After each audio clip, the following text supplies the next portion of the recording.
कोकणातील प्रत्येक अपडेट जाणून घेण्यासाठी आजच माझे कोकणच्या सोशल मीडिया प्लॅटफॉर्मला लाईक, फॉलो आणि सबस्क्राईब करा।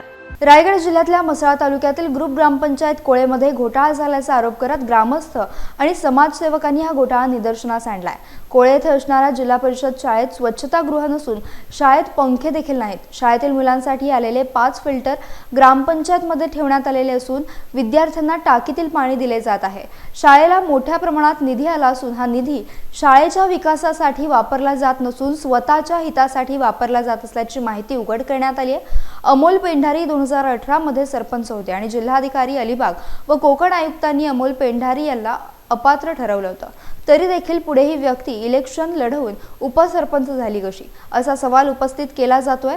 गेल्या 15 वर्षांपासून गावाच्या विकासाच्या नावावर वैयक्तिक विकास केला असल्यानं अमोल पेंढारी यांची जिल्हाधिकारी आणि कोकण आयुक्त यांच्याकडून सखोल चौकशी व कडक कारवाई करण्यात यावी अशी मागणी आता ग्रामस्थ आणि समाजसेवकांकडून होते। विषय आहे ग्रामपंचायतचा घोटाळा। 2019 मध्ये या शाळेचा स्वच्छतागृह उडालेला होता। त्या 2019 ते 2025 पर्यंत अवस्था तशीच आहे। आज मुलांना खाली जंगलामध्ये शौचालय वगैरे ह्याच्यासाठी जावं लागतं। शाळेची अवस्था सुद्धा दैनंदिन आहे। बेसिक गोष्ट जसं फॅन, डेस्कटॉप किंवा कबड काही शाळेमध्ये सोय नाही आहे। आज मुलांना खाली जाऊन जंगलात जाणं हा त्यांच्या जीवाशी येऊ शकतं, कारण की वन्य प्राणी आहेत, जसे साप आहे, विंचू आहे। शाळेचा आजपर्यंत 5 वर्षाचा 4 लाख रुपये खर्च या शाळेवर केलेला आहे। त्याप्रमाणे शाळेवर खर्च झाल्याप्रमाणे तिथं स्थिती दिसत नाहीये। तसेच अंगणवाडीचा सुद्धा 1 लाख रुपये खर्च झालेला आहे।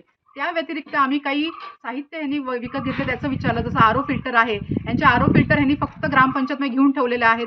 बिलामध्ये 2 फिल्टर आहेत, एक फिल्टर गायब आहे।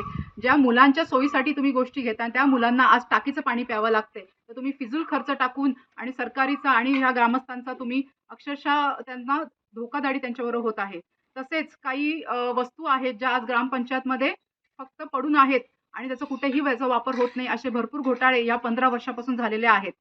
आमच्या मुलांना संडास बाथरूम कायच आहे नाही। खाली जंगलात जातात, काय जर झाला गेला विंचू असतात, साप असतात, आमच्या तिकडे काही चावला बिवला तर कोण त्याची जबाबदारी घेणार। आमच्या शाळेला पंखा बिंखा काय आहे नाही, फिल्टर पाण्याचं आहे नाही। आमची मुलं टाकीचं पाणी पितात। जसं या अध्यक्षबाईंनी सांगितलं की जर फिल्टर नाहीये तर हे एक फिल्टर घेऊन काय हा ग्रामपंचायतमध्ये सडवण्यासाठी ठेवलेला आहे आणि दुसरा फिल्टर तर चोरीस गेलेला आहे। याचा अर्थ काय काढावा? जर मुलांच्या सोयीसाठी ही ग्रामपंचायत काम करत नाहीये तर हा पैसा सगळा जातोय कुठे, हे चौकशी करणं आता जिल्हाधिकारी आणि आयुक्तांचं काम आहे।